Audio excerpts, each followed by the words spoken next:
31 August 2019 বউবাজারে দুর্গাপিতুরি lane ও শ্যাকরাপাড়া লেনে ধসে যায় বহু বাড়ি। একের পর এক বাড়িতে ধরে ফাটল। 11 মে 2022 3 বছর পর একই আতঙ্ক ফিরে আসে বউবাজারে।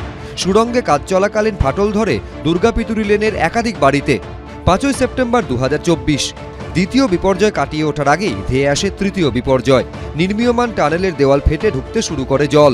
বারবার 3 বার বউবাজারের দুর্গাপিতুরি লেনে নির্মীয়মান ইস্ট ওয়েস্ট মেট্রো প্রকল্পে বিপর্যয় ঘিরে বারবার ফিরে এসেছে আতঙ্ক। আতঙ্কের সেই দিনরাত্রি কাটিয়ে এবার আলো দেখার পালা। বাংলার নববর্ষে কি সুড়ঙ্গ দিয়ে ছুটবে মেট্রো? সেরকমই আশা মেট্রো কর্তাদের।